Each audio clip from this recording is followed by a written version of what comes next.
देश में जाति जनगणना के मुद्दे पर विपक्ष लगातार मांग करके सरकार को घेरता रहा है। इंडिया गठबंधन द्वारा लगातार मांग की जाती रही है। इसी क्रम में अनुप्रिया पटेल ने आज प्रेस वार्ता की और चौंकाने वाली बात कही। उन्होंने प्रेस वार्ता के दौरान पत्रकारों द्वारा पूछे गए तमाम सवालों के जवाब दिए। साथ आउटसोर्सिंग नौकरियों में भर्ती को लेकर सवाल प्रश्न चिन्ह खड़े कर दिए। उन्होंने सवाल खड़े करते हुए कहा कि आउटसोर्सिंग भर्तियों में वंचितों पिछड़ों का कोटा पूरा नहीं किया जा रहा है। ये तमाम सवाल उन्होंने खड़े किए और जवाब भी दिए प्रेस प्रतिनिधियों के। आइए जानते हैं प्रेस वार्ता के जरिए।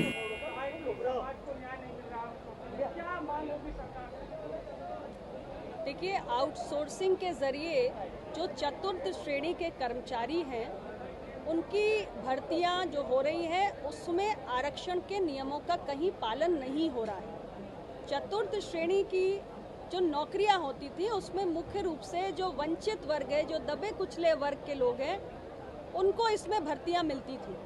अब जब आउटसोर्सिंग के ज़रिए ये भर्तियां हो रही हैं और आरक्षण का उसमें कोई नियम लागू नहीं है, तो छोटी मोटी एक क्लास 4 की नौकरी पाने का भी जो एक गुंजाइश होती थी दबे कुचले वर्ग के पास, वो खत्म होती जा रही है या कहिए हो गई है।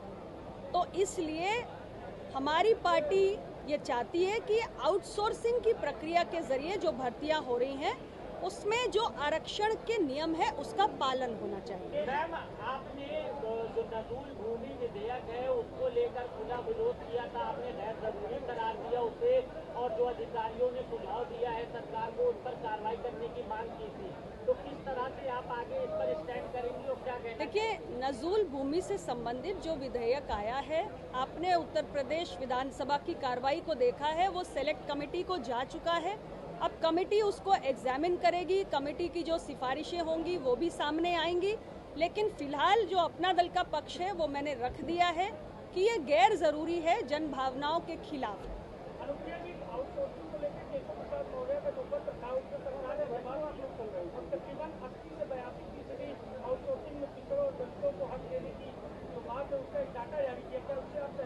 मुझे लगता है कि आपको पिछड़े, दलित, वंचित वर्ग के लोगों से जाकर उनकी भावनाओं को जानने का प्रयास करना चाहिए कि आउटसोर्सिंग को लेकर उनका क्या अनुभव है और उनको क्या इसमें अन्याय महसूस हो रहा है। आप जब उनसे बात करेंगे तो आपको उनका वही पक्ष समझ में आएगा जो अपना दल कह रहा है। मैम, केंद्र में एक वक्त को लेकर एक विधेयक पेश किया जा रहा है जिसको लेकर मुस्लिम समाज काफी विरोध कर रहा है, उस पर आप क्या बोलेंगे? मुझे जानकारी नहीं है। संगठन बड़ा या सरकार?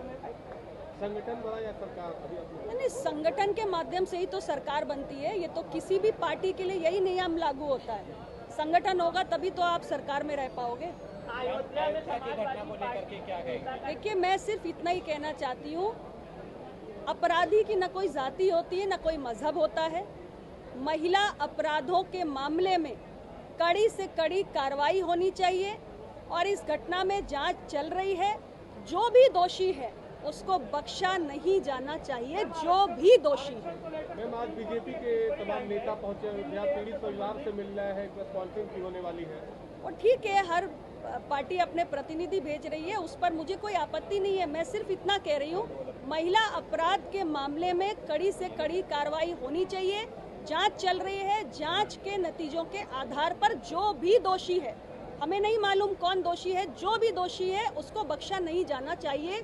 कानून का मार्ग, कानून अपना काम करेगा। अयोध्या वाले मामले में चुनाव है 10 सीटों पर, अपना दल उसमें क्या कोई सीट मांग रही है? उत्तर प्रदेश में 10 सीटों पर जो उपचुनाव है उसमें हमारा एनडीए का गठबंधन हर सीट पर लड़ने जा रहा है और एनडीए के गठबंधन का जो भी प्रत्याशी होगा उसको एनडीए में शामिल सभी दल मिलकर जिताने का प्रयास करेंगे। मैम, SC/ST के कोटे के अंदर कोटे को जायज ठहराया गया है, कोर्ट के द्वारा मांग हो रही है में, तो किसी का जो कोटा है उसमें भी डिवाइड किया जाए। देखिए, ऐसा है, मैं तो सिर्फ इतना कहना चाहती हूँ कि आरक्षण जिसके लिए भी इंटेंडेड है उसे उसका लाभ मिलना चाहिए। लेकिन सबसे पहले ज़रूरी है कि हम जातियों की गणना करें। जातियों के आंकड़े जब तक अधिकृत हमारे पास नहीं होंगे, हम किसी प्रकार का कोई आगे का कदम नहीं उठा सकते। मैम, कुछ दिन पहले आपने एक पत्र लिखा था जिसमें उत्तर प्रदेश सरकार को ये कहा था कि आरक्षण में कहीं ना कहीं कुछ घोटाला हो रहा है, जिसके चलते जो वंचित वर्ग है उसको नौकरी नहीं मिल पा रही है। कुछ दिन पहले आपने ये लेकर लिखा था। मैंने पत्र भी लिखा था और मैंने शीर्ष नेतृत्व के सामने इस समस्या को उठाया भी है।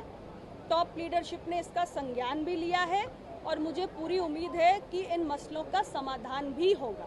मैम, इतना पत्र आपको लिखना पड़ रहा है, कई बार आपने कई मांग की, क्या आपकी सुनवाई नहीं हो रही है? अरे मेरी तो बहुत सुनवाई होती है। नीट में ओबीसी आरक्षण किसने लागू करवाया है? नीट में ओबीसी आरक्षण लागू नहीं था तो उठाया तो मैंने ही था। प्रधानमंत्री जी ने उसका समाधान भी किया। तो हम तो वंचित वर्गों की आवाज़ है, उनका प्रतिनिधित्व करते हैं। उनका कोई मसला मेरे संज्ञान में आएगा तो मैं चुप थोड़ी ना बैठूंगी। मैं तो उस मसले को लेकर बात करूंगी। एक बार नहीं, बार बार आवश्यकता पड़ेगी, बार बार बात करूंगी और बात करने से ही समाधान के रास्ते भी निकलते हैं। क्या उम्मीद है, केंद्र सरकार का क्या रुख होगा? अभी तो केंद्र सरकार ने कोई निर्णय लिया ही नहीं है, लेकिन आप बिहार का एक उदाहरण जरूर देख लीजिए। नीतीश जी की सरकार ने जातीय जनगणना कराई है तो भारतीय जनता पार्टी ने उसका समर्थन किया है ना। फिलहाल देश में तो जनगणना की अभी कोई ऐलान किया नहीं गया है। मैम, इस बार जो चुनाव में कम सीटें आई हैं एनडीए गठबंधन को, क्या वजह आप मानती हैं? वजह सिर्फ एक भ्रम है, अफवाह है। उस अफवाह ने, उस भ्रम ने जोर पकड़ लिया और लोग गुमराह हो गए। लेकिन कुछ समय में ये सारी बातें खत्म हो जाएंगी। अयोध्या मामले में अखिलेश यादव ने डीएनए टेस्ट की मांग की है। मैंने अपना पक्ष रख दिया है। बहुत बहुत धन्यवाद। महिला अपराध के प्रति जीरो टॉलरेंस।